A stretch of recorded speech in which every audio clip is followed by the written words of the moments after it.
The Parthenon Marbles, formerly known as the Elgin Marbles, are the sculptures from the top triangle, the pediment of the Parthenon, in the ancient city-state of Athens, Greece. The Parthenon Marbles are 2,500 years old. On the east side of the Parthenon, the sculptures tell the story of the birth of Athena. She sprung fully formed from the head of Zeus, her father. On the west side, you see the battle between Athena and her uncle Poseidon over who will be the patron god of Athens.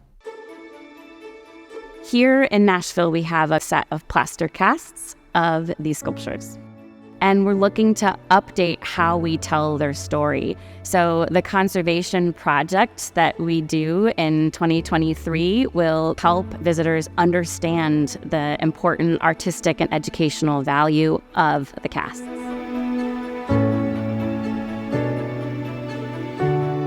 A lot of people don't know when they look at pictures of the Parthenon or the ancient sculptures that there was actually color both on the building and on the sculptures. When they were freshly made centuries ago, would have been painted and decorated to be noticeable and really stand out to all who visited the ancient Acropolis.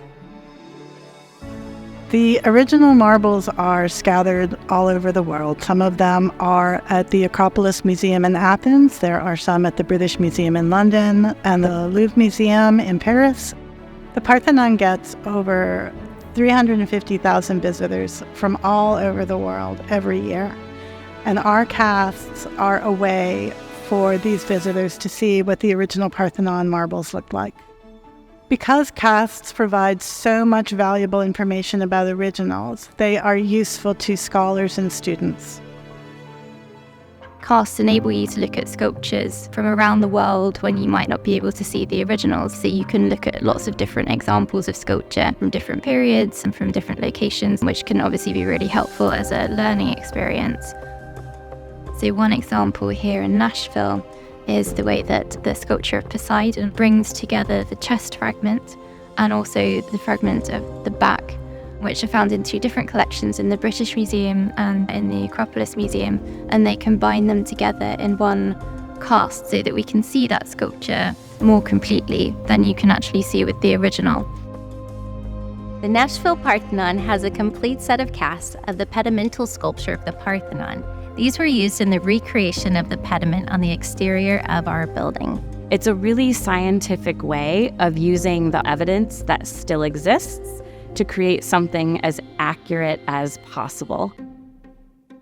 Belle Kinney was an artist who had actually exhibited here in the 1897 centennial.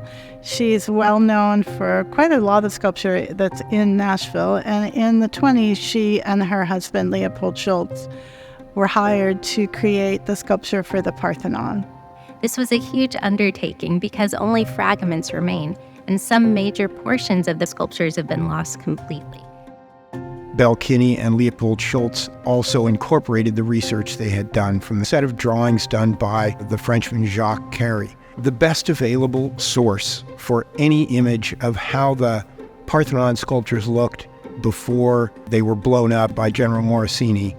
So the first set that she ordered was a smaller set that allowed her to make maquettes, make sort of mock-ups, and then she ordered a second set from the Victoria and Albert Museum in London that were full-size so that she could go ahead and make the regular full casts. Belle Kinney and Leopold Schultz unpacked them, photographed them, and then began adding clay to fill in the fragments that were missing. In these pictures, you can see clay heads, arms, and legs added to the sculptures. The newspapers described these sculptures as heroic in scale. When the Parks Board was convinced to keep the cast, they requested that Belle Kinney remove the clay that had been added for the missing fragments and to restore them to their original condition. We also can see in most of the stumps where arms or heads are missing that there are plaster repairs. The artists needed to make holes to insert some sort of armature, either wood or metal, to form the clay around. Belle Kinney and Leopold Schultz convinced the park board of the importance of these casts for future generations. They knew that these casts would be used by future art students and by museum visitors. They knew that this would increase Nashville's prestige as a city of art and culture. Even though they look really substantial and solid, they're actually quite fragile. And occasionally there were elements of vandalism. People climbed up on a sculpture stand and knocked one off. If we want to preserve these fairly delicate pieces of plaster for future generations, it is our responsibility to care for them, and part of caring for them appropriately is cleaning and conserving them. People could walk up to them and they always touched the same areas on each cast. And then what happens now is that we find a very thick layer just of greasy, grimy material, and the coatings below are pretty much gone, and the surface is probably also damaged. And Nashville was heated with coal and oil. They acquired quite a coating of grime and dirt. It's time to clean them and stabilize them and preserve them. So we've worked with experts like Dr. Emma Payne. She's a classicist and a conservator. We've worked with Ava Sander-Conwell, the conservator who was responsible for cleaning and conserving the casts. And we've consulted with experts such as Dr. Timothy Winters from Austin Peay State University, who has done extensive research on our plaster casts and gave us incredible insight. Conservation aims at the long-term preservation of cultural heritage.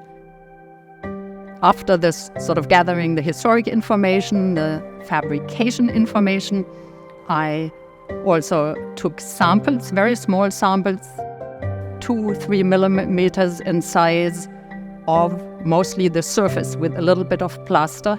Another type of examination that can be very useful in this situation is using UV light at different frequencies. Materials, especially older ones like shellac or animal glue, fluoresce in different colors.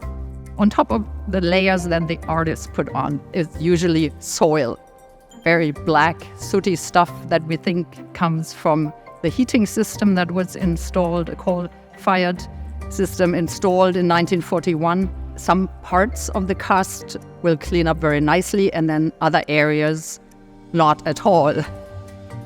And so once you start cleaning, you don't really know how it will go. And then there is plaster itself. The material is fairly soft. It's also somewhat water-soluble.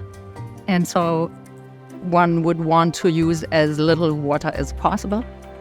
But on the other hand, for example, the dirt that is on our casts here is very water-soluble. Water is the best thing to use, so there is a compromise. Most of the coatings are historic. We consider them now part of the history of the object or part of the object. So we want to clean the casts, but we want to keep the coatings, most of them. Here on my right, you have Persephone, and to my left, her mother, Demeter. So you can see the difference. And also that we are going for a patina that looks historic and is the cleanest possible. Well, in the future, what we need to do is maintain the environment. They need to have a constant and steady temperature and a constant and steady humidity. This prevents freezing and cracking and drying out. Also, you can't touch them. They will get dirty, but that's usually very superficial dirt that can be gently vacuumed off. But they have survived so well under difficult circumstances that I'm very hopeful. The Nashville Parthenon was originally created as part of the Tennessee Centennial Exposition. The Parthenon represented Nashville's ideals of art, culture, and education. The Nashville Parthenon is Nashville's art museum, and the Parthenon marble casts were the original foundation of that collection. Now that our casts are in the best condition possible, the sky's the limit. We can feature them in things like our Metro Nashville Public School STEAM expeditions, where we can talk about the combination of science and art and how it works to preserve the items on display here at the Parthenon. We offer on-site art classes called Sketching the Marbles, and our staff and docents help museum visitors draw and learn from these Parthenon Marbles casts, just how artists have done for centuries. And now, thanks to the conservation project, when we do this, they will be looking at clean, crisp casts, and we're excited to see what our artists in training come up with. So it's all thanks to the Hayes Foundation, Centennial Park Conservancy, and Metro Nashville Parks and Recreation that we are able to address some of the conservation issues with the plaster casts, correct them, conserve them, and keep them on display for decades to come.